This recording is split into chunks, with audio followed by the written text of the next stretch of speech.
Bafethu, the Nedbank Cup has officially kicked off and Kaizer Chiefs, the defending champions, have been knocked out by their daily bread, Stellenbosch FC. It took 2 beautiful goals in the first half for Stellenbosch to win this game. A penalty scored and then Devin Taters came through, was shying into him, and then Kaizer Chiefs also got a penalty, but unfortunately they couldn't win.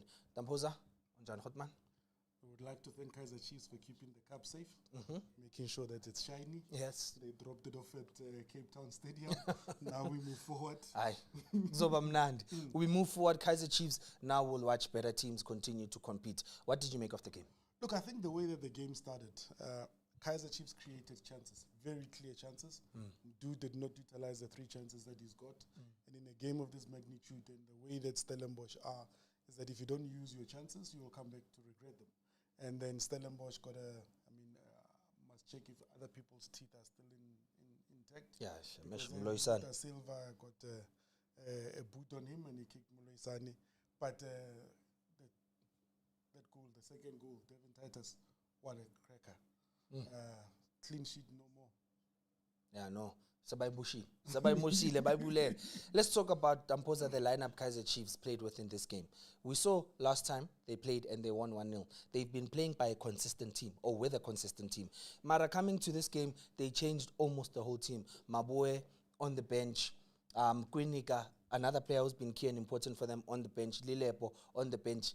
Oh, what do you think of those? Look, I think for me, the biggest shock was the fact that they dropped Maboe. Because that Mabu and Ndlovu combination has been very key for Kaizer Chiefs. If you look at, they don't lose the ball. They are very experienced campaigners. They know how to deal with pressure. Mabasa today was found a bit wanting. I would have never tempered with that. And then at the back, you know, they say you build from a solid defense. Yes. You've kept the score lines at 0. Now you're tempering with the back 4. You've now got Kwinika who's out and you've got Msimanga that's coming in. Now players have got to get used to playing with each other. And I think it's those little things, that tweaks that I think for me today went against Kaizer Chiefs. But they did create clear enough chances. Mdu had one-on-one with Shay Stevens, and it didn't. Not once, not twice, but 3 times. Yeah, no. Do or die. Before we talk about him, let's talk about the penalty Kaizer Chiefs got.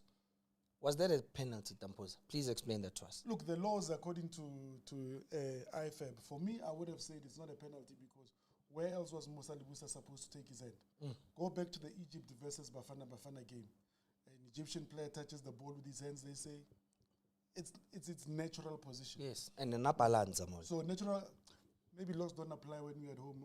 Laws only apply when people are outside of South Africa. Because where was Libusa going to take his hand? He must... Yeah, yeah.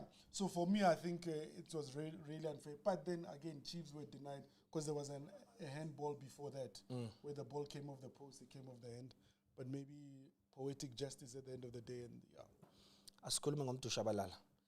got so many chances that could have brought Chiefs back into the game and then give them the lead, which means the penalty would have maybe given them 4 goals. Chiefs would have led by 4 goals to 2, and they win the game. Those chances, some to Shabalala. How do you miss chances like that? And what does this do to him psychologically? Look, I think the one thing that he's going to be looking at that and thinking we should have scored those goals. And when you look at the way that things happen, you then say his confidence is going to be taking a knock. Yes. And now the technical team, how they handle Mdu is going to be very important.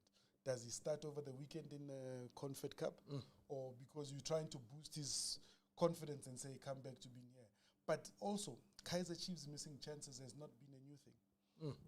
It's almost like every game, there's always somebody. If it's not Modi, it's Mdu, or it's Lile. There's always some, but those are the things that you're looking at and saying, you need to be able to be clinical in front of goals because they've been winning games with 1-0. Yes. And today, had it not been for the penalty and the Devon, 1-0 would have been the scoreline. So it means that Kaizer Chiefs have got to go through the barrier, above the barrier of the 1-0 scoreline. Dampoza, just before we close it, let's talk about Flavio da Silva. Very clumsy today. That was a silly mistake to make, especially in the box. And then you see during the course of the game, instead of substituting him, the coach decides to keep him. He makes a lot of mistakes, and now he becomes very, very, very, very clumsy. He's pulling players, and he was supposed to get a red card. And let's put it this way, not a straight red, but a second yellow. Yes. Because when you are retaliating against a player, that's a bookable offense. But the thing is, like, when you want to, for me, I think he wanted to overcompensate for the mistake that he did that caused the team a penalty. And he was trying very hard. And he's been one of the players that has contributed rather with a goal here and again. And he was hoping that he can be able to score a goal. But unfortunately today, I'm a Grapes as a Stellenbosch are too strong, Chief. And then the brown envelope, does the ref get it, or because Chiefs lost, like I told? Kaizer Chiefs, who are the defending champions of the Nedbank Cup, are out. Shout out to Stellenbosch. They played well. Gavin Hunt deserved this win. Amakosi, better luck next time. This is what we mean, Ma City. You haven't been tested. Tonight, Kaizer Chiefs have been tested in Dushabalala.